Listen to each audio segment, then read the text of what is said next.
आए हुए सभी परमात्माओं को मेरा नमस्कार। एक आत्मा के साथ लाखों आत्माएं जुड़ी हुई है और लाखों आत्माओं के साथ एक आत्मा जुड़ी हुई है। ऐसी एक आत्मा जो एकाकार हो गई है लाखों आत्माओं में, और लाखों आत्माएं एकाकार हो गई है एक आत्मा में।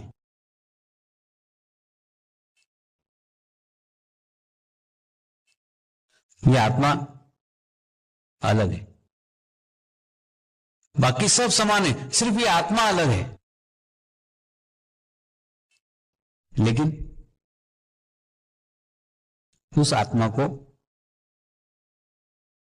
उस आत्मा की अनुभूति को, उस आत्मा की सामूहिकता को, उस आत्मा की कलेक्टिविटी को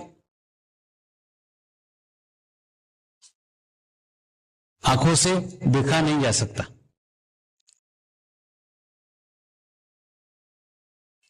आंखें कहीं ना कहीं कम पड़ जाती है वो देखने के लिए,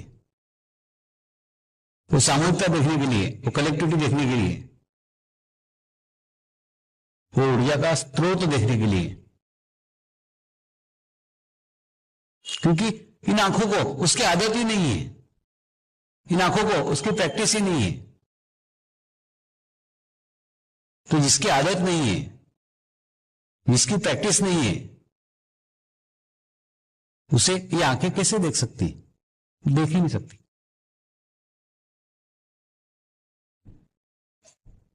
यानी उस आत्मा को देखने के लिए ये आंखें पर्याप्त नहीं है। तो ये आंखें हमें बंद करना होगी।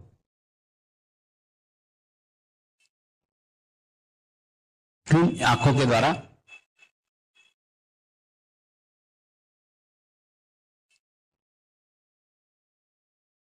यह सब देखा नहीं जा सकता। और जैसे ही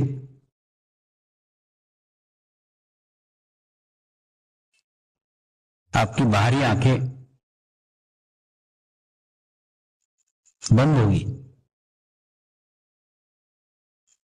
आपकी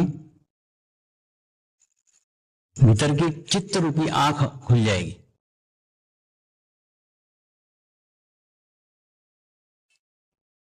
चित्त रूपी आंख खुल जाने के बाद आपको अनुभव होना शुरू हो जाएगा। आपको उस आत्मा की अनुभूति होना शुरू हो जाएगी।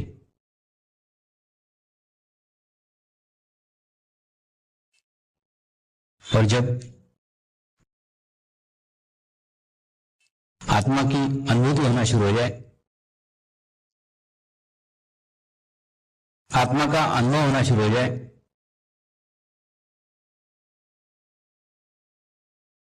फिर आंखें खोल करके देखने की भी आवश्यकता नहीं रहेगी।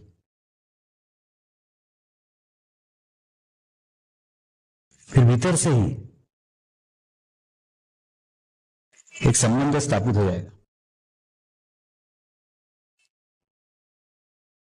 भीतर से ही एक संवाद स्थापित हो जाएगा। भीतर से ही एक भाषा स्थापित हो जाएगी। और वो भाषा स्थापित हो जाने के बाद फिर शब्दों की भाषा की कोई आवश्यकता नहीं होगी। कुछ बोलने की आवश्यकता नहीं है, कुछ सुनने की आवश्यकता नहीं है, क्योंकि ये सब तो शरीर की क्रियाएं हैं। बोलना शरीर की क्रिया है, सुनना शरीर की क्रिया है।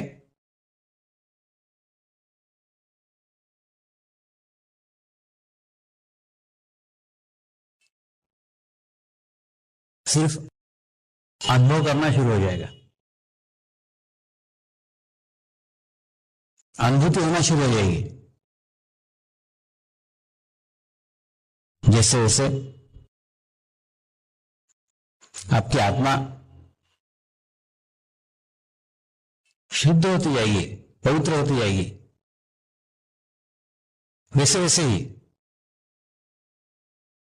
आपको वो आत्माओं के समूह के करीब ले जाएगी, पास ले जाएगी, सामूहिकता में ले जाएगी, कलेक्टिविटी में ले जाएगी। जैसे ही आपकी आत्मा सामूहिकता में जाएगी, कलेक्टिविटी में जाएगी, वैसे वैसे शरीर का भाव छूटता चला जाएगा, शरीर का एहसास छूटता चला जाएगा, शरीर की क्रियाएं छूटती चली जाएगी। सुन रहे हो शरीर से, लेकिन सुनाई नहीं आ रहा है। देख रहे हो आंख से, लेकिन दिख नहीं रहा है। इसलिए नहीं सुने आ रहा है, इसलिए नहीं दिख रहा है, क्योंकि अनुभव होना शुरू हो गया, अनुभूति होना शुरू हो गई है। और एक बार अनुभूति होना शुरू हो जाए, फिर कुछ सुनने की, कुछ बोलने की कोई आवश्यकता नहीं रहती। समग्र ज्ञान, विश्व का सारा ज्ञान, विश्व का सारा नॉलेज आप अनुभूति के द्वारा प्राप्त कर सकते हो, प्राप्त हो सकता है।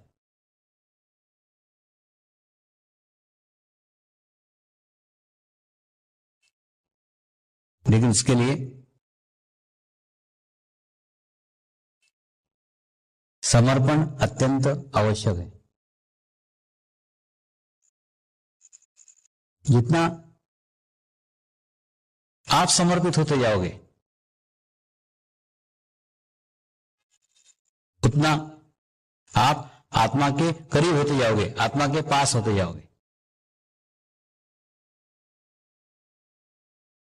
समर्पित होना यानी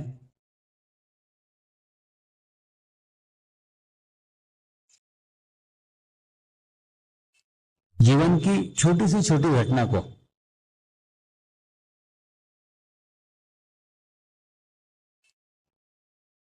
जीवन की छोटी से छोटी बात को सकारात्मक रूप से ग्रहण करना।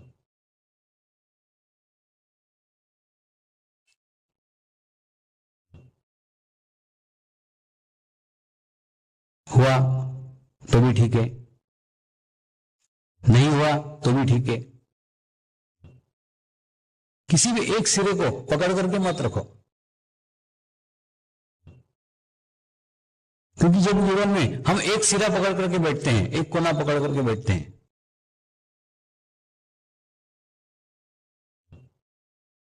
तो कभी दूसरे कोने पे जाना पड़ता है तो बहुत पीड़ा होती है, बहुत तकलीफ होती है, बहुत परेशानी होती है। कल्पना करो आप इस कोने पे बैठे हुए हो और आपने यही कोना पकड़ के बैठा है कि मैं यहीं बैठूंगा, और कभी आपको अगर इस कोने पे जाने की बात हो जाए तो बहुत पीड़ा होगी। यहां से यहां तक का अंतर चलना पड़ेगा, यहां से यहां तक की परेशानी उठाना पड़ेगी। और अगर कभी आपने ये कोना पकड़ के बैठा और फिर अगर इस कोने पे जाना पड़े तो भी तकलीफ होगी, तो भी परेशानी होगी।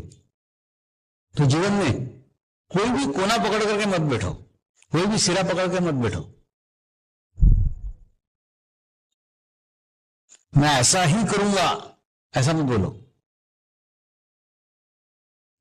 क्योंकि जहां आपने ऐसा बोला, जहां पे आपने कोई सिरा पकड़ा, जितना सिरा की पकड़ मजबूत होगी उतनी मैं की भावना बढ़ती जाएगी,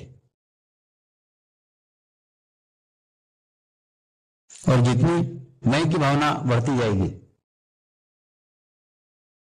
उतनी जीवन में तकलीफें निर्माण होगी, परेशानियां निर्माण होगी। इसलिए मध्य में रहो, बीच में रहो। अगर आपको जीवन में इस कोने पे जाना पड़े तो आसानी से जा सकते हो, इस कोने पे जाना पड़े आसानी से जा सकते हो। बीच में रहो, मध्य में रहो।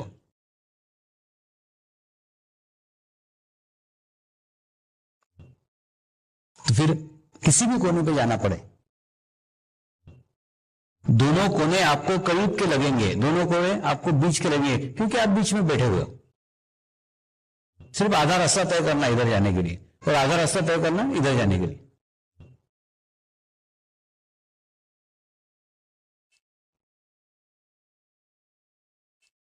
ये मध्य में रहना ही समर्पण है,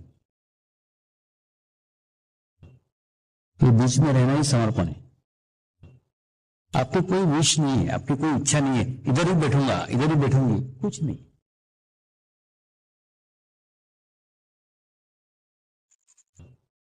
बीच में रहो। समर्पण ध्यान आपको बीच में रहना सिखाता है। समर्पण ध्यान आपको मध्य में रहना सिखाता है। हमारे नाड़ियों की भी ऐसी स्थिति है ना, इधर चंद्र नाड़ी है, चंद्र नाड़ी में रहे तो भूतकाल में चले गए। इधर सूर्य नाड़ी है, सूर्य नाड़ी में गए तो भविष्य काल में चले गए।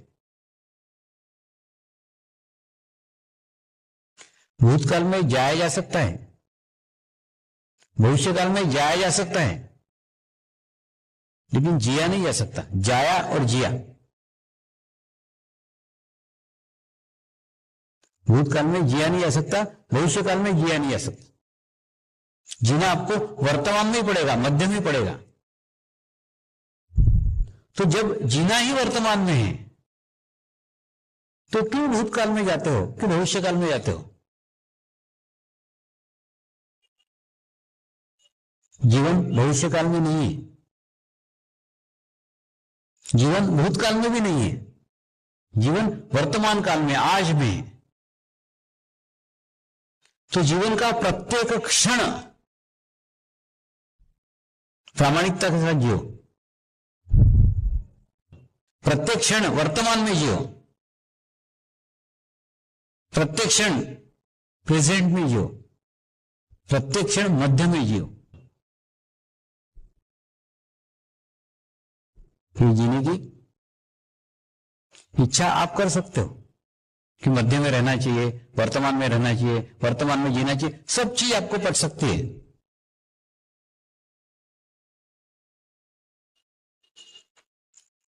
लेकिन वर्तमान में रहते नहीं आता है। वर्तमान में इसलिए नहीं रहते आता है क्योंकि हमने हमारा अस्तित्व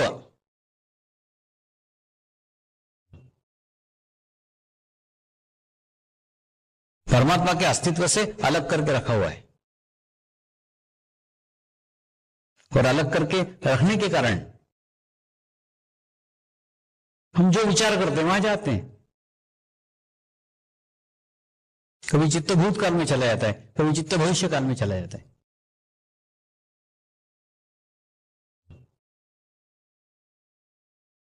इच्छा करके भी वर्तमान में नहीं रह पाते।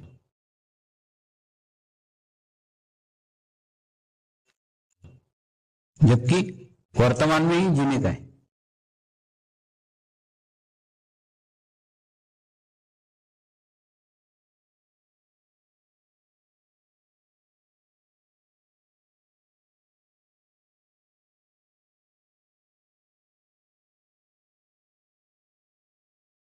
तो अगर संपूर्ण शक्ति के साथ जीना हो,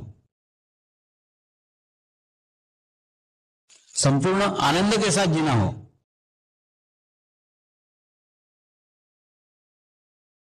संपूर्ण क्षण के साथ जीना हो, जीने का प्रत्येक क्षण का अगर आनंद लेना है तो आपको वर्तमान में रहते आना चाहिए। और वर्तमान में रहना आपको समर्पण ध्यान सिखाता है। समर्पण ध्यान करने से वर्तमान में रहना आप सीख जाते हैं।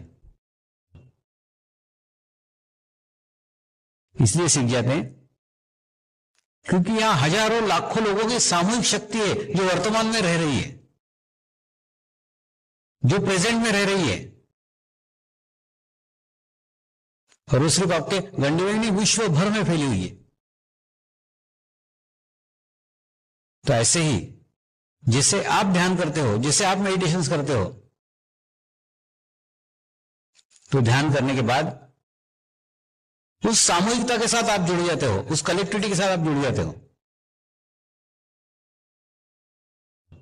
जो वर्तमान में रहती है, और जो इतनी बड़ी सामूहिकता, इतनी सारी आत्माएं जो वर्तमान में रहती है, इतनी सारी आत्माओं की सामूहिकता आपको प्राप्त हो जाती है, उनकी कलेक्टिविटी आपको प्राप्त हो जाती है। तो बस सारी सर्कस ये वर्तमान में रहने की है, और ये वर्तमान में रहने के लिए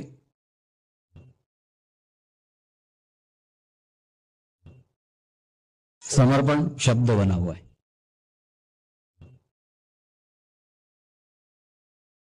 वर्तमान में रहने के लिए समर्पण मार्ग है, समर्पण रास्ता है, जिस रास्ते से वर्तमान तक पहुंचा जा सकता है, वर्तमान में रहा जा सकता है। समर्पण करने का यानी क्या करने का? समर्पण करने का यानी आप आपका भूतकाल पूर्णतः समर्पित कर दो। फिर से दोहरा रहा हूं, आप आपका भूतकाल पूर्णतः समर्पित कर दो। भूतकाल, भूतकाल मतलब पिछले जन्म नहीं, भूतकाल यानी इसी जन्म के पिछले सारे दिन, सारी घटनाएं, सारे व्यक्ति, सारे दोष, सारे व्यसन, सारी आदतें, सारी बीमारियां,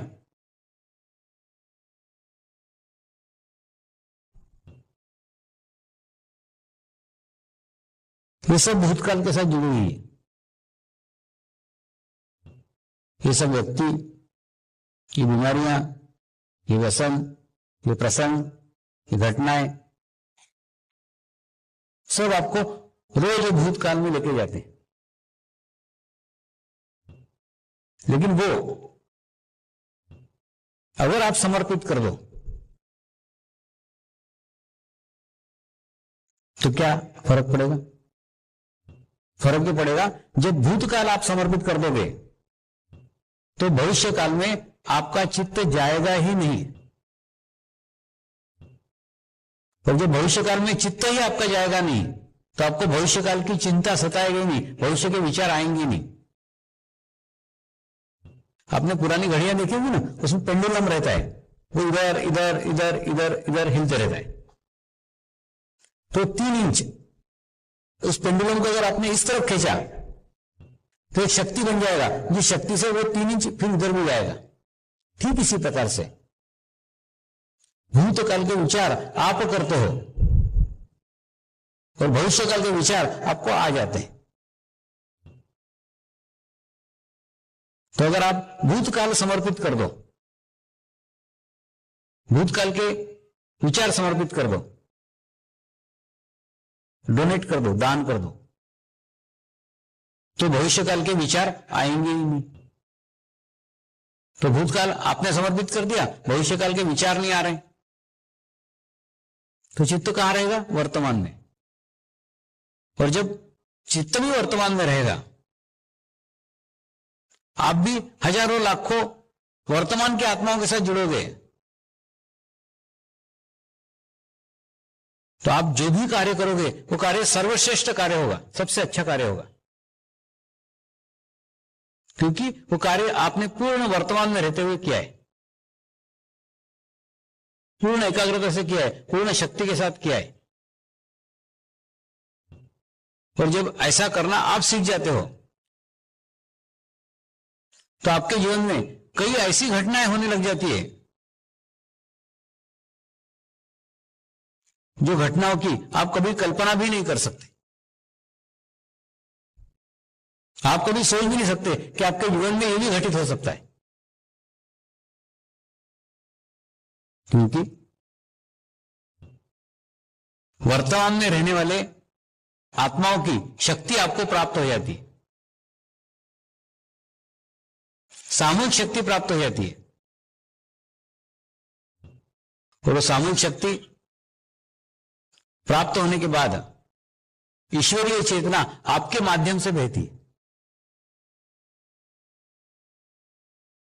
पर जब आप वर्तमान में रहते हो, खुश रहते हो, प्रसन्न रहते हो, आनंदित रहते हो,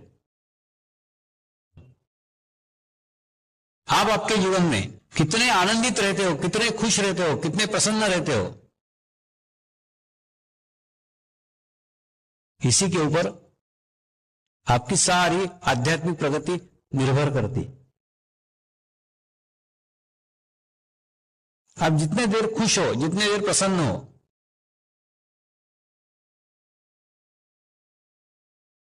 एक एक पादान आप ऊपर चढ़ते चले जा रहे।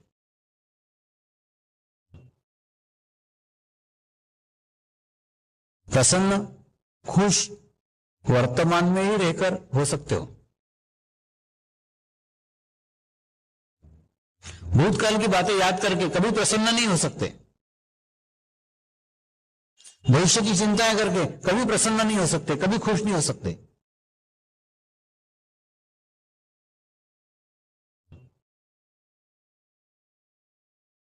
वर्तमान में रहकर की